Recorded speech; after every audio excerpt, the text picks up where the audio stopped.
Show de bola, galera. Então, boa tarde a todos, né, os que entraram agora também. Dando continuidade à nossa aula, nossas aulas sobre bioquímica da célula, né? Retomando o nosso último assunto, que foi proteínas, e a gente ia começar a falar de enzimas, né? Então, vou só recapitular basicamente o que nós falamos até agora sobre proteínas. Bem, a gente falou, né, que as proteínas compõem um dos grupos, né, mais abundantes de substâncias orgânicas do organismo, né? Então, em animais, ela é praticamente o componente orgânico mais abundante em relação aos demais. A gente falou que proteínas são formadas por aminoácidos, elas são consideradas polímeros, né, formadas por monômeros chamados de aminoácidos, ok? A ligação entre aminoácidos, a gente viu como é a estrutura de cada aminoácido. Todo aminoácido tem um radical amina, um radical carboxila, né, e um hidrogênio ligado a um carbono alfa. Além disso, todas elas têm uma das ligações com um radical que varia, né, de acordo com o aminoácido. Então a gente tem 20 aminoácidos na natureza. Alguns são naturais, né, ou ditos não essenciais, são aqueles que o organismo produz. Outros são essenciais, são aqueles que o organismo ele só adquire a partir da alimentação, da dieta, né? E passei uma regrinha para vocês, né, para a gente poder assimilar com mais facilidade quais são os aminoácidos essenciais para o ser humano, né, porque é uma pergunta recorrente aí em questões de Enem, de vestibulares. Falamos sobre ligação peptídica, né, é a ligação entre dois ou mais aminoácidos, né, na formação de um peptídeo e posteriormente de uma proteína, né. A gente até falou que a cada 2 aminoácidos tem uma ligação peptídica. Então, para a gente saber o número de ligações em uma proteína que é formada por milhares de aminoácidos, basta, se você sabe o número de aminoácidos, você chega no número de ligações. Porque o número de ligações é sempre igual o número total de aminoácidos menos 1, né?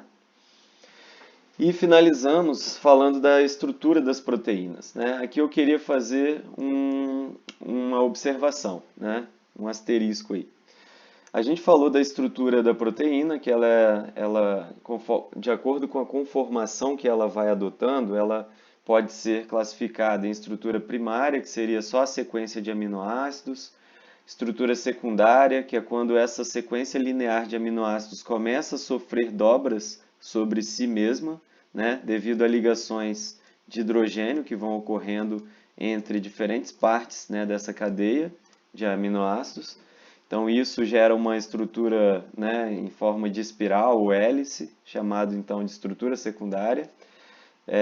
Essa estrutura secundária, por sua vez, pode sofrer mais dobramentos, né, sobre si mesma, formando o que a gente chama de estrutura terciária. Essa conformação já é devido além das ligações de hidrogênio, a ligações de sulfeto, né, entre diferentes partes da sequência aí da proteína.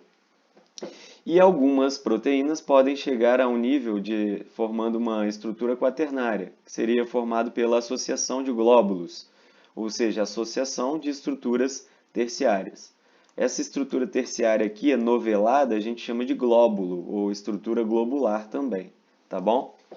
Bem, falamos que as proteínas, elas chegam pelo menos à estrutura terciária, né? Então, para uma proteína ter sua função, desempenhar sua função, ela forma pelo menos uma estrutura terciária. Algumas formam estrutura quaternária, ok?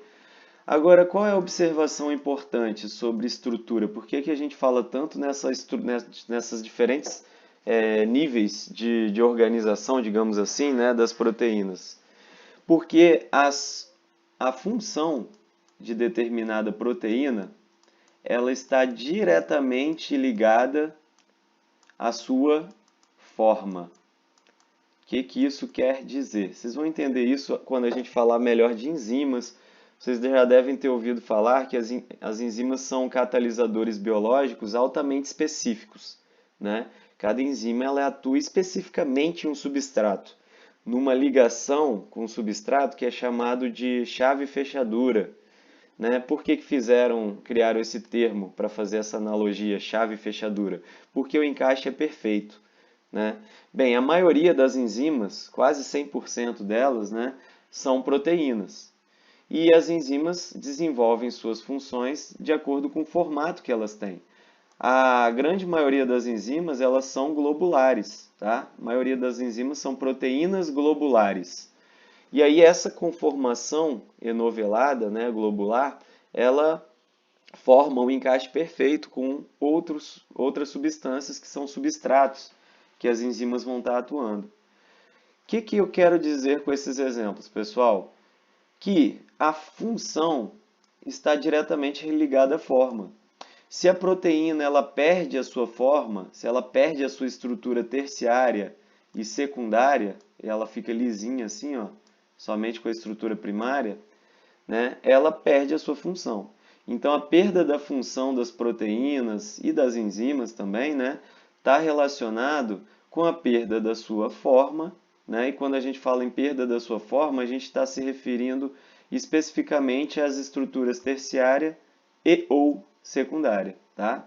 Se ela perdeu terciária, já perdeu função, né? Lembrando que a terciária forma aqui, ó, algumas proteínas que têm estrutura quaternária, né? Então, se ela perdeu a forma, ela também perde a sua função, ok? E em bioquímica existe um termo específico, né, que não está no texto dos slides, mas foi explicado aí no material que tem, né, para leitura e na videoaula, né? O nome desse processo de perda da função, da estrutura da proteína, é chamado de desnaturação. Então, o que é a desnaturação de uma proteína? A perda da sua forma, né? E, consequentemente, ela perde a sua função, deixa de desempenhar o seu papel ali no organismo, ok? Essa era a observação. Bem, isso aqui não vou repetir, eu falei de vários exemplos de proteínas. O que cai a nível médio, né? O que pode ser, o que é exigido de vocês a nível de ensino médio? Algumas proteínas que são têm um papel de destaque no organismo, elas costumam ser mais cobradas, né, em provas de vestibular e Enem. Então a gente deu exemplos aí de algumas estruturais, como colágeno, queratina, eu falei da elastina, albumina, né, algumas que têm função enzimática, existem várias enzimas, por exemplo, as enzimas digestivas, né, no processo de digestão, para quebrar o alimento e absorver as partículas menores, né, como fonte de energia, a gente não tem que ir quebrando esse alimento, começa mastigando na boca, aí a saliva, que já tem algumas enzimas, começam a digerir já a parte daquele alimento, aí desce pelo esôfago, chega no estômago, recebe o suco gástrico, que tem mais enzimas, desce em direção ao intestino, onde o alimento sofre o ataque de mais enzimas ainda. Isso tudo para degradar, né, quebrar o alimento e a gente aproveitar as partículas. Bem, existem vários, né? Por exemplo, a amilase é a enzima que quebra o amido, que já começa na boca, termina no intestino, a digestão de carboidratos, né? Proteases, o que são proteases? Enzimas que digerem proteínas. Existem as lipases, que são enzimas que digerem os lipídios. Algumas outras proteínas mais específicas, como a lactase, digere lactose, celulase, digere celulose. Enfim, existe uma infinidade de proteínas que têm função enzimática, que é o principal assunto de hoje, ok? Proteínas também formam estruturas, né, moléculas, digamos assim, né, compostos de defesa, que são os anticorpos.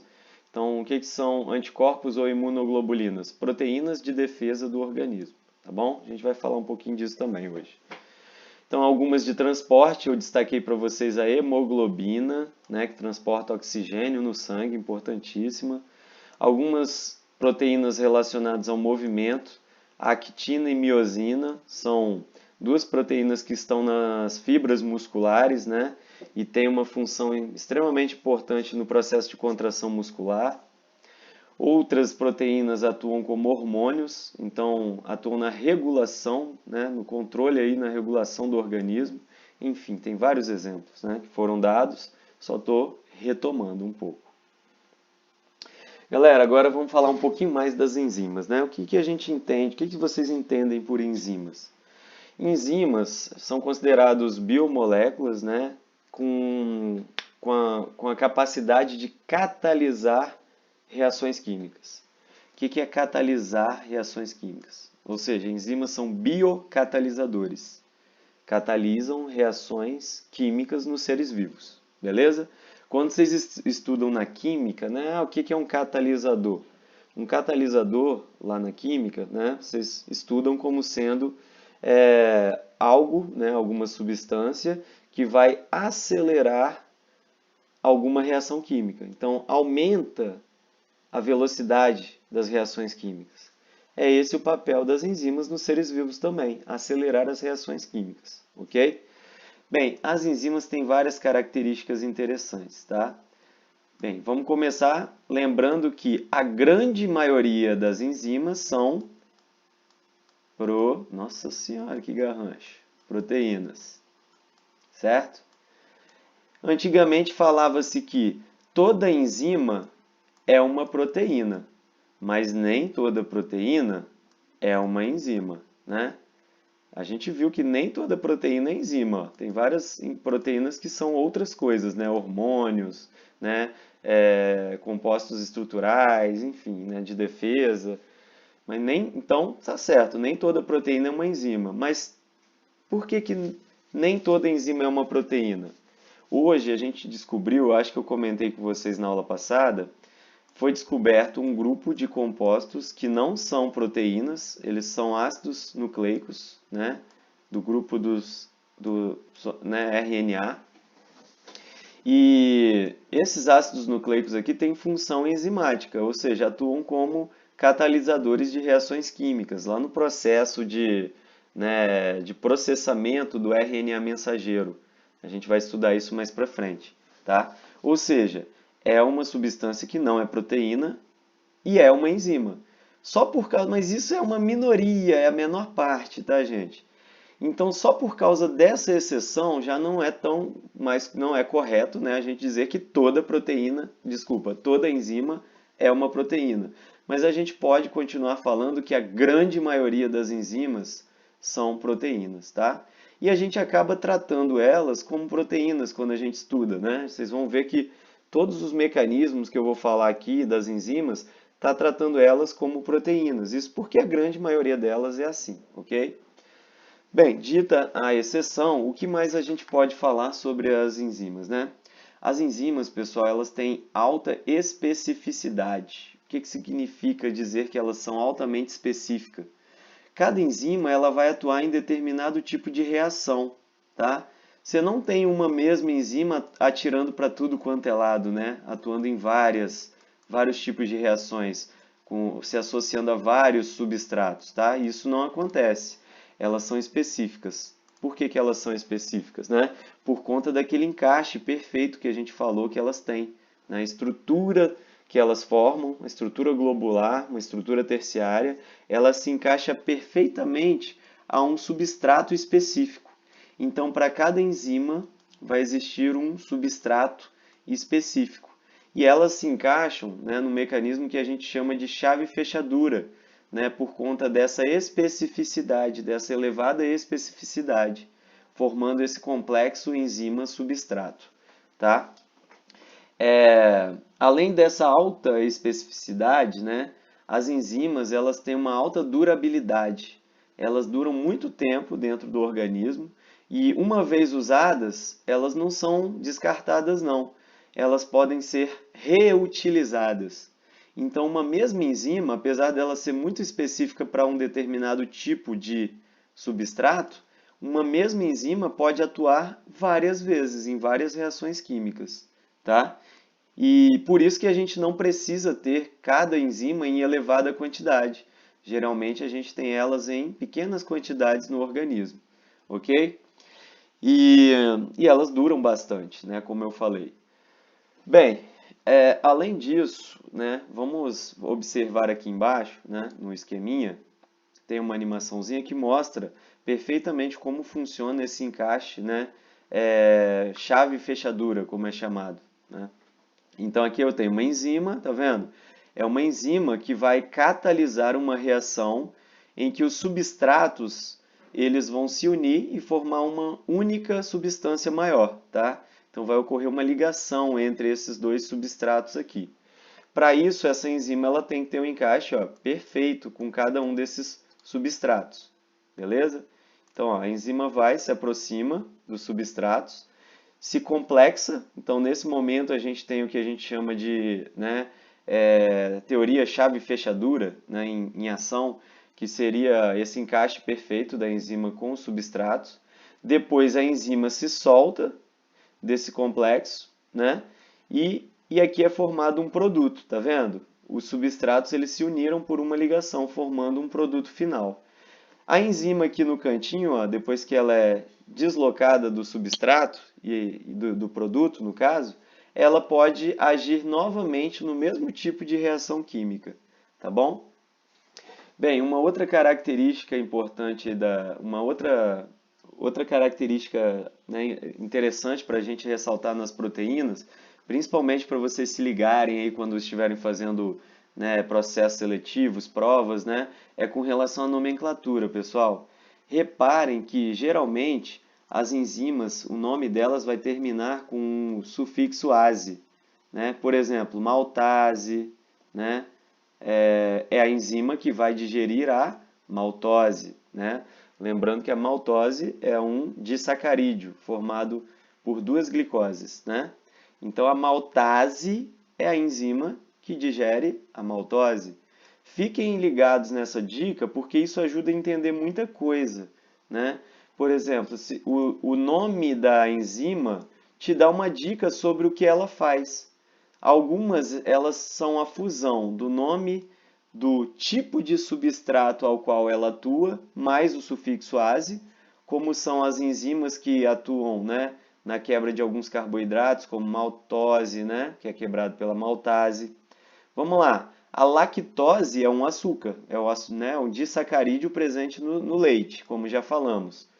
A lactose é formada pela união de glicose mais galactose. Bem, quando a gente ingere lactose, ela tem que ser quebrada para a gente absorver as menores partes delas, que são a glicose e a galactose. Que enzima é capaz de digerir, né? Se eu fosse dar uma prova, gente, com base no que vocês sabem sobre nomenclatura de enzimas, qual é o nome da provável enzima que digere a lactose? Alguém chuta aí no microfone? Lactase? Lactase, perfeito. Ou seja, lacto, né, que é o radical aqui que vem da lactose, e, como a gente falou, né, lactase, final de enzima. E isso serve para várias, como eu falei, ó, celulase vai ser a enzima que digere celulose. Se eu falar protease, protease são enzimas, é um grupo, nome genérico, né, para enzimas que digerem, né, que quebram proteínas. Lipases, né, são enzimas que quebram lipídios. E por aí vai, a gente tem uma infinidade. A maioria das enzimas, então, vai vir com esse sufixo ase, tá? Já é uma dica boa, né, para vocês reconhecerem. Algumas enzimas, pode falar. Então, quem tem intolerância à lactose não produz lactase? Quando a Exatamente. lactase é um sistema? Ah, Exatamente, exatamente.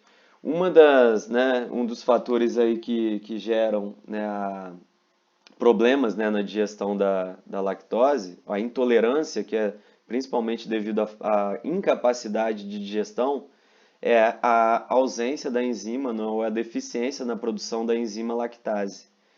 Algumas pessoas nascem já com intolerância à lactose, porque produzem muito pouca lactase ou quase nenhuma, e aí tem que ter uma dieta altamente restrita, né, com o mínimo de lactose possível, né? Algumas pessoas têm alergia, né, que aí é uma outra situação. E a alergia geralmente ela é mais associada à caseína, que é a proteína do leite. Então, para não confundir, porque muita gente confunde, então a intolerância ao leite é devido à intolerância à lactose, que é o açúcar do leite. Pessoas que têm intolerância à lactose sofrem muito de, né, diarreias, né, queimações, né, inflamações intestinais, devido a porque não conseguem, né, digerir esse componente do alimento. E aí fica estimulando e irrita a parede do intestino, né, nessa tentativa de digestão da lactose. Só que se a pessoa não produz a enzima lactase, como é que vai digerir? Agora é interessante, gente, foi bom você tocar nesse assunto. Alguns dados mostram que algumas pessoas elas podem desenvolver, nascer, né, com uma intolerância à lactose e com o passar do tempo elas vão conseguindo driblar essa intolerância. O organismo ele começa a reagir, começa a produzir mais lactase. E aí a pessoa chega até um ponto de ter uma vida normal, né, sem ter que ter restrições ao leite. E o contrário também acontece, tá, gente? Infelizmente. Tem pessoas que não têm problemas nenhum com lactose durante a maior parte da vida, mas lá no finalzinho, quando está se tornando mais velho, né, principalmente lá na terceira idade, pode desenvolver uma intolerância à lactose, tá bom? Então existem esses diferentes casos aí para os seres humanos, né? E com relação à alergia que eu falei, é uma outra situação. A alergia geralmente está relacionado à proteína chamada de caseína, que é uma proteína presente no leite. E aí as pessoas podem ter uma reação, né, com empolações na pele, né, fechamento da glote. Então tem que ter muito cuidado, né, quem tem intolerância ou também pode apresentar a alergia, né? São duas doenças relacionadas ao leite, a ingestão de leite são muito importantes e já tem que ser detectadas logo no início, quando elas surgem, né? Entendido? Ô, Adriano, Oi? a, a Isabela perguntou: o ser humano tem capacidade de digerir celulose? Não. O ser humano não tem capacidade de digerir celulose, né? Na verdade, nenhum animal por si só é capaz de digerir celulose.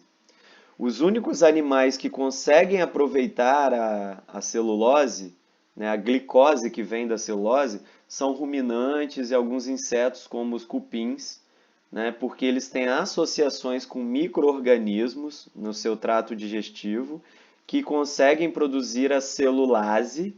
Então, observem bem, quem produz não é o animal, e sim as bactérias ou protozoários que estão vivendo ali no trato digestivo desses animais. É uma relação ecológica, né, uma interação ecológica que a gente chama de mutualismo. Tá? Vocês vão estudar isso mais para frente, mas a pergunta é boa. Eu comentei na aula passada, né? Mesmo assim, é importante a gente comer alimentos ricos em celulose, que é chamado de fibra alimentar. Por que é importante comer celulose? Porque a fibra alimentar, além dela estimular a formação das fezes, né, porque ela dá volume ao bolo fecal, estimula o bom funcionamento do intestino, né? Então a produção das enzimas, né? Então o bom funcionamento intestinal é em grande parte devido a essas fibras que dão volume ao bolo fecal. Então, apesar de não ser digerida, é importante no processo de digestão também. Ingerir alimentos ricos em celulose, fibra, ok? Bem, gente, vamos lá. Falamos aí então sobre desnaturação de proteínas, falamos sobre enzimas. Vamos falar agora um pouquinho sobre o funcionamento das enzimas, né? O que influencia, quais são os fatores que interferem no funcionamento dessas enzimas. Vocês entenderam por que as enzimas elas aceleram as reações químicas, né? Vamos supor, vou fazer um desenho que é bem clichê, né? Vamos fazer uma analogia. Vamos supor que a reação química, para ela ser concretizada, é como se eu conseguisse empurrar uma bola, subir com essa bola um morro, chegar lá de cima e descer com essa bola. Então isso seria realizar a reação química. Sem enzima, né, esse morro é muito alto para que a bola chegue ao outro lado. Com enzima, o que a enzima faz? Ela acelera a reação. Como que seria possível acelerar essa reação? diminuindo esse morro, né? Esse morro aqui eu estou fazendo a analogia com o que a gente chama de energia de ativação. O que é a energia de ativação? É a energia necessária para dar início a uma reação química, tá? Sem enzima, essa energia é muito alta e a reação demora muito. Com enzima, essa energia de ativação reduz e aí fica muito mais fácil da reação ocorrer. Ou seja, da bola aqui, no nosso exemplo, né, na analogia que estamos fazendo, né, transportar essa bola para o outro lado do morro, porque o morro diminuiu. Então, como atuam as enzimas, que são catalisadores? Elas atuam reduzindo a energia de ativação para que ocorram as reações químicas. Reduzindo a energia de ativação, nós temos um aumento na velocidade da reação química, ok? É dessa forma que as enzimas atuam. Bem, pode falar. Pode falar. Perguntar de novo, mas Uhum. a desnaturação acontece também por excesso de temperatura e de pH? Com certeza, é isso que eu vou falar agora. O que influencia, o que interfere na atividade dessas enzimas, né? Porque, por exemplo, quando a gente fica com febre muito alta, chegou lá aos 40 graus, é perigoso e corre para o hospital. Porque a pessoa pode entrar, entrar no estado de convulsão, coma e morte, né? Porque tanto as enzimas quanto as demais proteínas, elas são influenciadas pelos fatores que eu vou falar aqui agora, principalmente temperatura e pH, ok? Como funciona então, professor? Em geral, gente, toda enzima, à medida que a gente observa esse gráfico aqui, né? No eixo Y aqui eu tenho a atividade da enzima, que está diretamente relacionado à velocidade da reação química, né? E aqui eu tenho no eixo X a temperatura. À medida que eu vou aumentando a temperatura, o que está acontecendo com a velocidade da reação? Aumentando. A atividade enzimática aumenta, a velocidade da reação aumenta. Só que observem que isso tem um limite, não tem? Tem um ponto aqui que a gente chama de ponto ótimo, que é o ponto máximo. Tá vendo? Ó? É o ponto máximo, que eu vou ter a máxima atividade enzimática naquela temperatura X.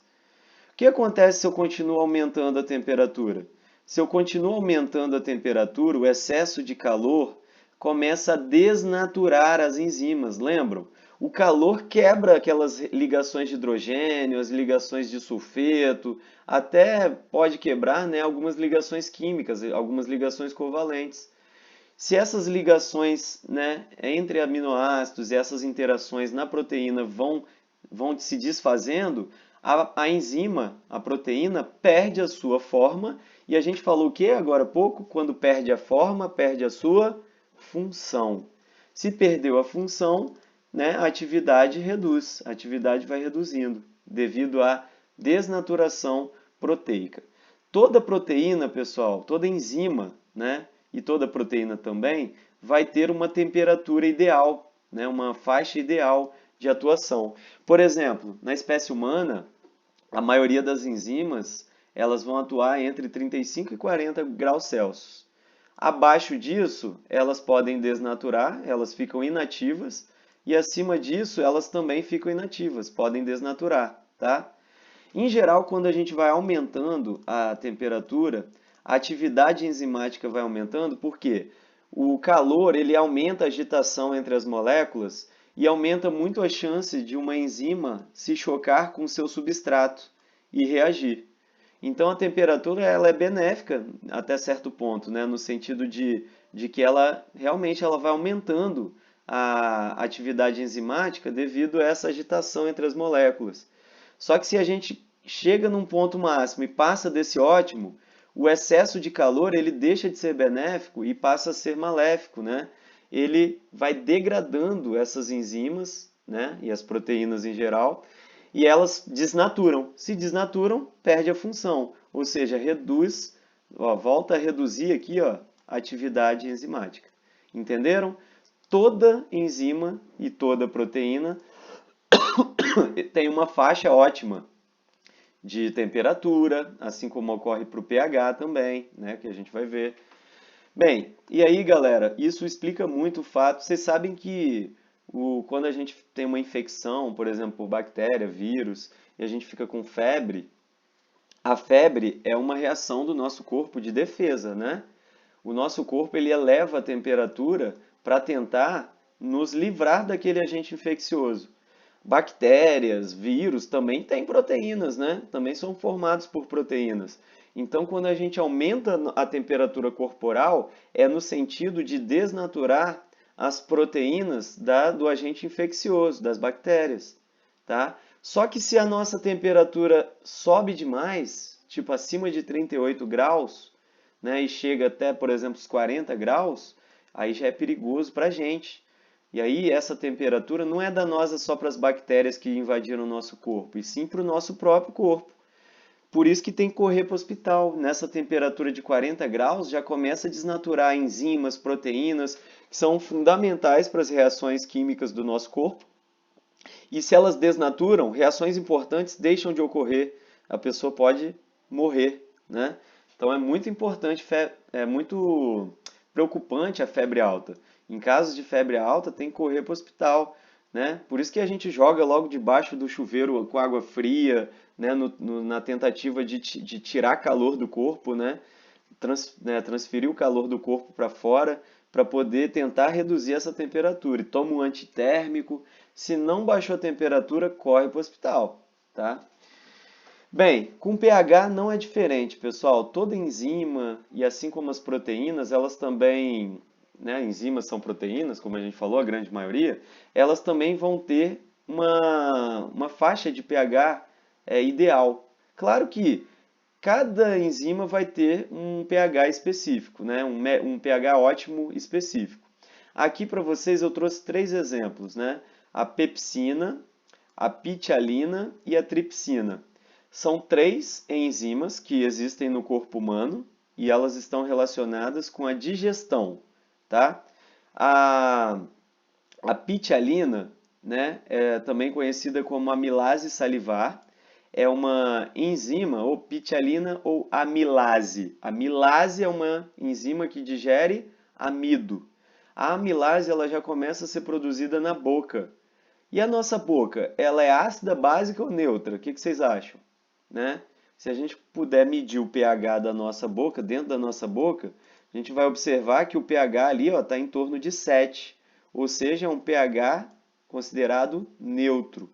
A pitialina só vai atuar, né, num pH próximo a 7. Se reduzir muito, ela deixa de atuar. Não, a atividade dessa enzima reduz. E se aumenta muito acima de 7, também reduz a atividade dessa enzima, tá? Então ela vai atuar na boca, depois você engole o alimento e vai para o estômago. Lá no estômago já é bem ácido, né? Lá no estômago a gente produz o suco gástrico, que tem ácido clorídrico, é um ácido forte. Então o pH do nosso estômago ele é aproximadamente 2. A pitialina lá no pH não vai mais atuar, ela vai deixar de atuar. Mas lá no estômago, né, outras enzimas podem ser liberadas para atuar sobre o alimento. É o caso da pepsina, tá, gente? Pepsina é uma enzima que vai digerir proteínas, tá? Peptídeos, polipeptídeos, né? Então essa enzima, ela é específica e ela atua num pH próximo a 2. Se reduzir muito esse pH, ela fica inativa. E se aumentar muito esse pH também, né, ela fica também inativa. O pH dela de atuação ótimo é aqui na faixa do 2, que é um pH ácido, ok? Pepsina que digere, né, proteínas lá no nosso estômago, por exemplo. Por outro lado, quando o alimento chega lá no intestino delgado, no nosso intestino o pH ele fica entre 8 e 9, né? É um pH bem básico. Esse pH básico é um pH horrível, não vai atuar pepsina se estiver lá, não vai atuar, né? Pitialina vai atuar muito pouco, né? Porque o pH é básico, já saiu da neutralidade. Mas a tripsina é uma outra enzima que é produzida lá no nosso intestino que também digere proteínas, tá, pessoal? Só que ela vai atuar melhor nesse pH. Então, o que não foi digerido no estômago vai terminar de ser digerido aqui no intestino delgado devido à tripsina. Bem, mesma coisa, né? Se baixa muito o pH, abaixo de 9, a enzima fica inativa lá no intestino delgado. E se sobe muito, ela também fica inativa. Deu para entender? Que toda enzima, isso eu dei 3 exemplos, né? Mas toda enzima vai ter uma temperatura e um pH específicos para atuação, tá? Outra característica que influencia na atividade das enzimas é a concentração de substrato. Imagina aqui que eu tenho uma, duas, 3 enzimas.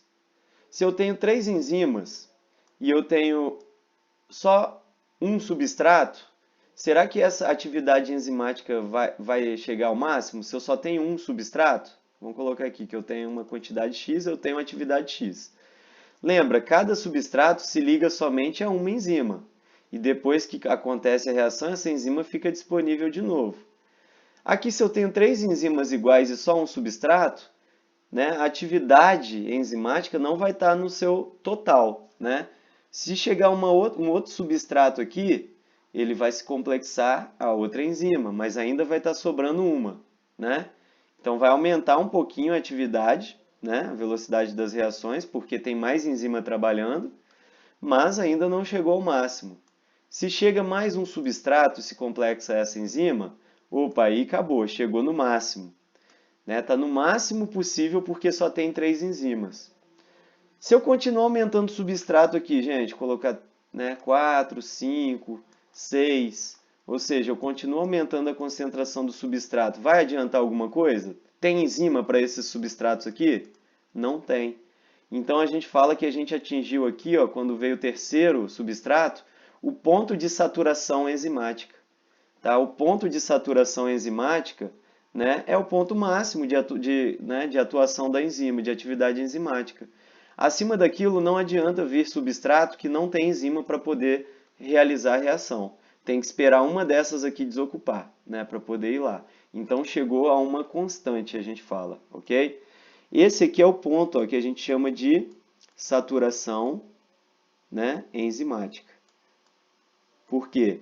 Os substratos já, né, complexaram com todas as enzimas e não tem nenhuma sobrando.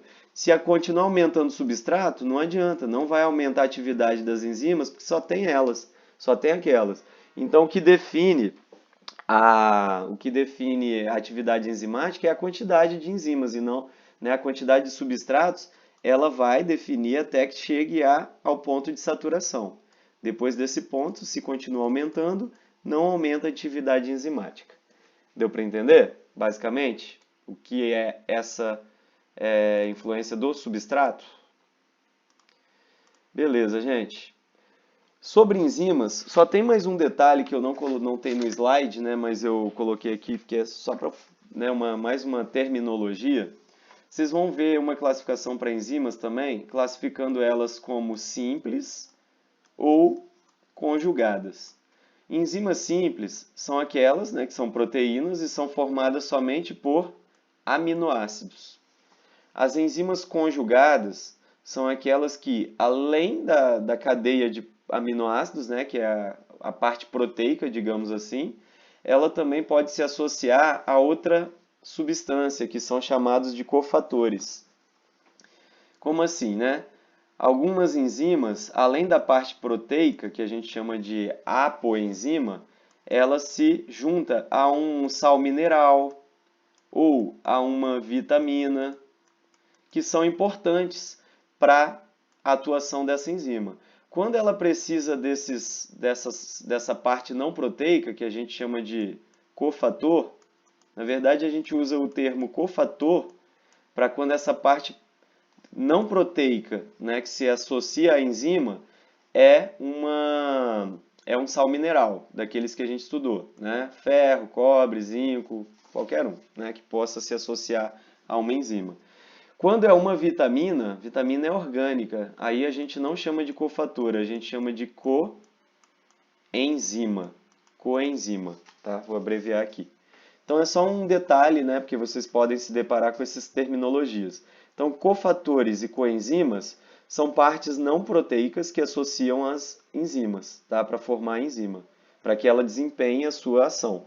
Lembra por que a gente falou que muitos sais minerais são importantíssimos para reações químicas? Aqui, ó, porque muitos sais minerais eles atuam como cofatores, né, de enzimas, e aí essas enzimas que dependem desses cofatores só vão ter sua atividade se tiver a presença daqueles sais minerais, tá? Por isso é muito importante a alimentação, né, e a gente obter esses sais minerais. Bem, para finalizar, galera, o último assunto, anticorpos. Anticorpos, como a gente falou, também são proteínas, né? Então é importante falar um pouquinho sobre eles também. Vocês vão estudar isso mais para frente, quando estudarem lá no seu segundo ano, quando falar de sistema imunológico. Então, o sistema imunológico de defesa do organismo, né? Agora, em tempos de pandemia, a gente vira e mexe e fala, né?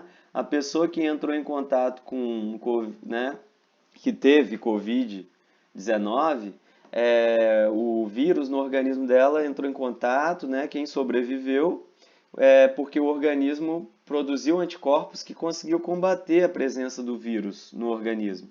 É bem isso mesmo que acontece. E como é que acontece? A gente vem falando muito em vacina também, né? Vamos entender um pouquinho como é que acontece tudo isso. Bem, primeiramente, a gente chama então de anticorpos proteínas de defesa produzidas pelo organismo. Bem, existem células específicas no corpo que vão produzir esses anticorpos, tá? São células de defesa, chamadas de leucócitos ou glóbulos brancos, tá?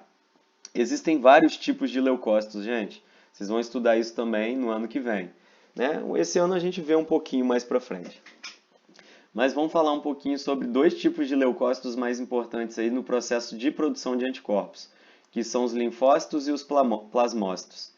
Esses tipos de células de defesa, o que eles fazem no organismo?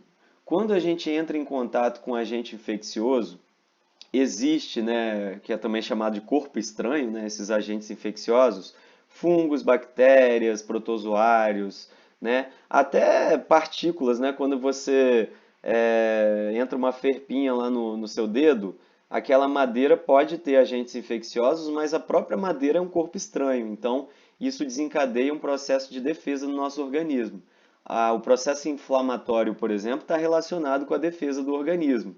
A expulsão de algum objeto que perfurou a pele, penetrou na pele, na derme e por aí vai. Quando organismos invadem nosso corpo, né, esses agentes infecciosos, a gente tem que dar um jeito também de expulsar eles, né, de controlar aqueles que entraram. Então a gente faz isso produzindo anticorpos, beleza? Bem, os agentes infecciosos, né, esses corpos estranhos, tem uma partezinha deles que o nosso organismo reconhece, chamada de antígeno. O que é o antígeno? É a parte do corpo estranho que o nosso organismo ele reconhece, ele se liga, né, reconhece para produzir anticorpos, tá? Então vamos lá, vamos supor que entraram bactérias no nosso organismo. Aí nossas células de defesa, como por exemplo essas aqui, né, os plasmócitos, vai reconhecer a presença desses corpos estranhos, desses antígenos, tá? E a partir da presença dos antígenos, o que nossas células de defesa fazem? Produzem os anticorpos. Então a gente tem que ver o que chegou para mandar uma informação, a receitinha para a célula, né, de quais anticorpos ela deve produzir. Então vamos lá. Entrou os corpos estranhos com os antígenos, células de defesa reconheceram, o que elas vão fazer? Produzir anticorpos.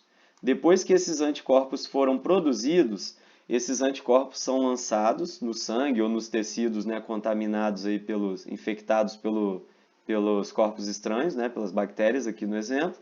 E aí esses anticorpos, eles têm partes específicas, ó, que são essas extremidades aqui, ó, que se ligam, observem, ó, se ligam, parece um grampinho, né, que se ligam aos antígenos, tá?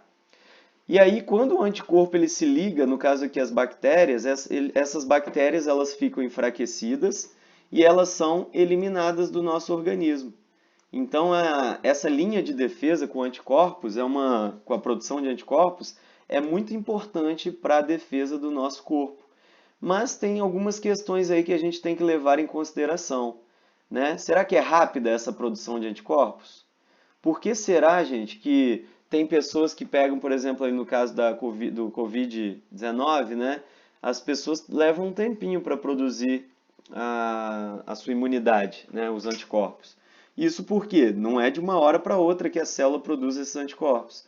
Então isso leva um tempo, dependendo do tipo de corpo estranho que invadiu o organismo, dependendo da imunidade, né, e da saúde da pessoa. Então ela pode responder mais ou menos rápido devido a esses fatores. Mas em geral é assim, tá? Esses anticorpos são essa linha de defesa tão importante, né, que conseguem atacar os corpos estranhos e depois outras células vêm aqui para poder limpar a bagunça. São as nossas células chamadas de macrófagos, que saem fagocitando, comendo esses restos de bactérias ali, digerindo, para que o nosso organismo fique de fato livre delas. Né? Deu para entender um pouquinho? Vou fazer um resumão, né? Então vamos lá. Anticorpos, né, ou imunoglobulina, são sinônimos, são proteínas de defesa, produzidas por células específicas do nosso corpo, chamadas de linfócitos ou plasmócitos. Os anticorpos são produzidos quando o organismo entra em contato com corpos estranhos, ou seja, com antígenos, né? O corpo estranho é o antígeno, né? Então, entrou em contato com o antígeno, pode ser um fungo, uma bactéria, né? Uma infecção por bactérias. Nesse caso aqui, as células de defesa, elas reconhecem esses antígenos e produzem anticorpos específicos para atacar esses antígenos, ok? É basicamente assim que funciona. Bem, aqui tem duas curiosidades. Uma delas fala sobre os tipos de respostas imunológicas, né? Curiosidade não, isso aqui é, né, parte ainda da matéria, mas o curioso é quando a gente faz uma relação com a nossa vida, né? Todo mundo já percebeu um pouco isso. Bem, a gente chama de resposta primária, gente, quando o organismo ele entra em contato pela primeira vez com o antígeno. Isso vai desencadear, né, a produção de anticorpos, né? Então, o nosso organismo entrou em contato com o antígeno. O nosso organismo, deixa eu limpar a bagunça aqui. O nosso organismo ele vai começar a produzir anticorpos. Como eu falei, demora um tempo, né, até que a gente consiga produzir uma quantidade de anticorpos boa para poder, né, defender nosso organismo. Isso é porque é o primeiro contato. Vocês já perceberam que quando a gente pega as doenças a primeira vez, ela é mais agressiva? Se você tem imunidade, a segunda vez, né, o segundo contato com agente infeccioso nem te causa doença, porque você já está imunizado. Você já tem anticorpos contra aquele antígeno, tá? Bem, então recapitulando, ó. Resposta primária. Então é a primeira vez, primária já ajuda, né? Então é o primeiro contato, né, com o antígeno.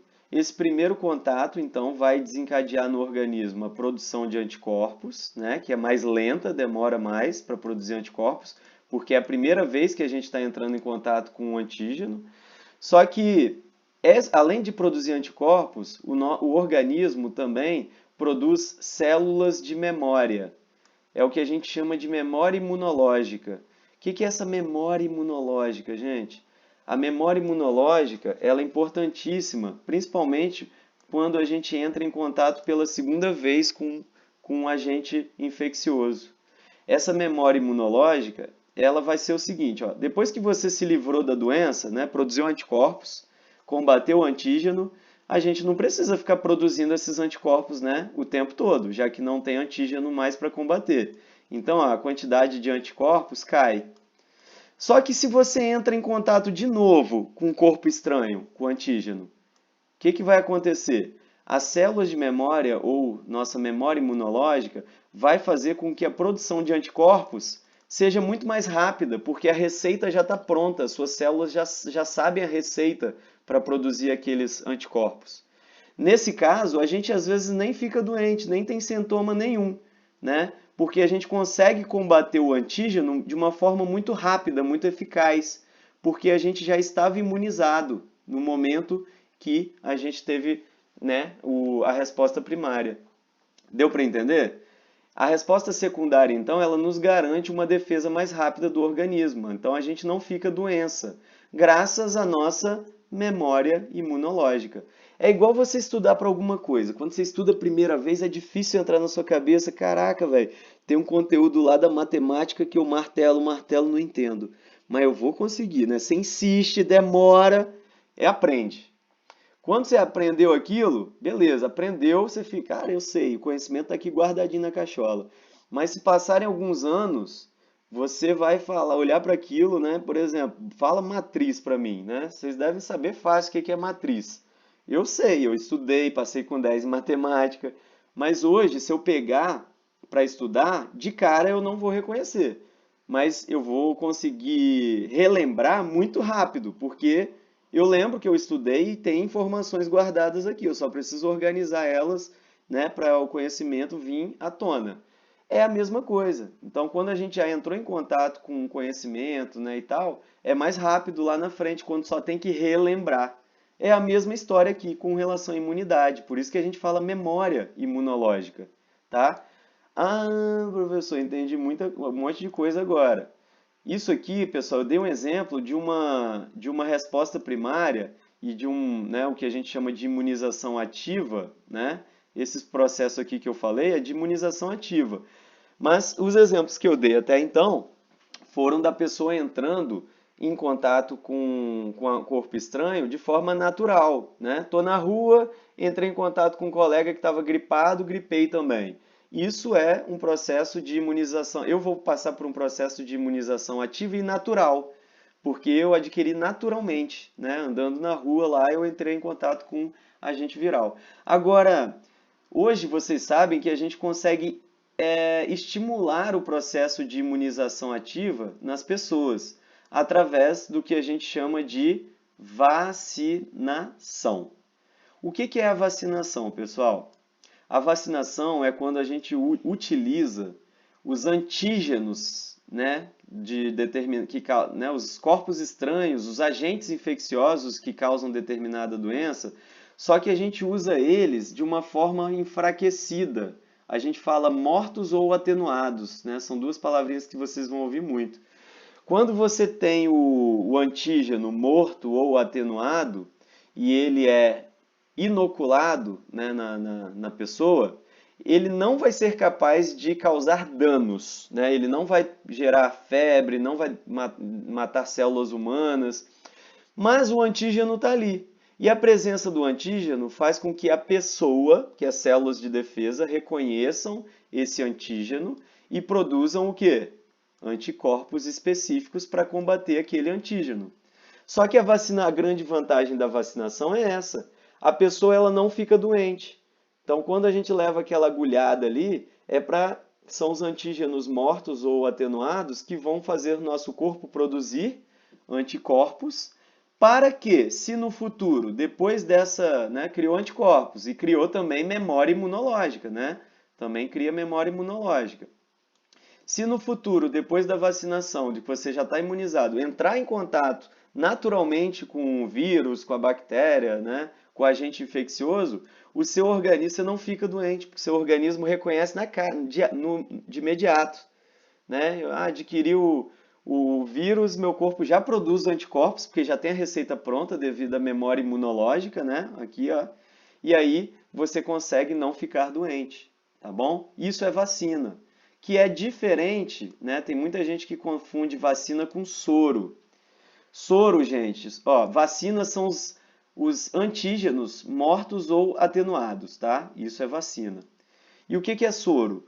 No soro, a pessoa ela vai receber os anticorpos prontos. Então, soro, o que é inoculado na pessoa, não é a vacina ela vai estimular a sua imunização ativa. O soro não. O soro é considerado uma imunização passiva porque você já adquire os anticorpos prontos. Os anticorpos prontos, eles vão atuar ali contra o agente infeccioso, né, ou né, o corpo estranho que está no seu organismo, combatendo e te deixando saudável de novo. Só que você adquiriu pronto esses anticorpos. As suas células elas não tiveram que produzir, elas não tiveram que reconhecer e produzir anticorpos. Nesse caso, elas não produziram memória imunológica. Se não forma memória imunológica, você não está imunizado. Se você entrar em contato de novo com um corpo estranho, você pode ter a doença, você não tem anticorpos. A imunização passiva só garante a imunização a curto prazo. Esses anticorpos ficam no seu corpo a curto prazo e quando eles desaparecem, eles não são produzidos novamente porque o seu corpo não criou memória imunológica. Conseguiram entender a diferença de vacina para soro? Vamos dar dois exemplos, né? Vacina, a gente tem várias vacinas, né? Tem vacina, teve campanha recente tá tendo, né? Contra a influenza, um tipo de influenza que é H1N1, né? É uma gripe forte que pode matar uma parcela da população. Então a população está sendo, né, orientada a se vacinar, né? Eu já me vacinei, por exemplo. Então quando a gente toma vacina de H1N1, o que a gente está tomando? Né, partezinhas do vírus dessa gripe que não te causam mal, mas são partezinhas que, quando entram em contato com o seu corpo, estimulam suas células de defesa a produzirem anticorpos e a criarem uma memória imunológica, uma receita para produzir esse anticorpo. Aí lá no futuro, se por um acaso eu entrar em contato com H1N1, né, eu não vou gripar, eu não vou ter sintoma, porque meu organismo produz rapidamente os anticorpos, porque eu criei memória imunológica, beleza? E dá um exemplo aí de soro, professor. Um exemplo de soro, muito comum de utilização de soro, são contra os soros antiofídicos, né? Os soros contra venenos, de cobras e escorpiões, por exemplo, né?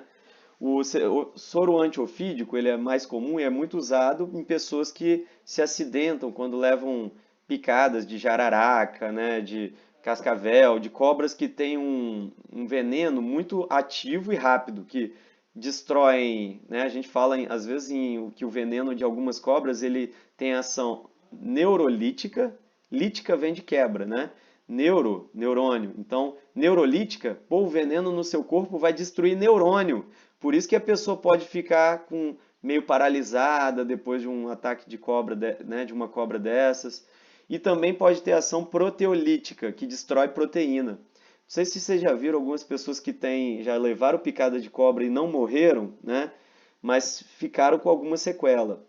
Muitas vezes a pessoa tem a parte da pele necrosada, assim, devido à necrose, fica tipo um buraco, porque não reconstitui aquela parte perdida, e os movimentos, né, às vezes limitados, devido à paralisação, né? Neurônios foram atingidos naquela região.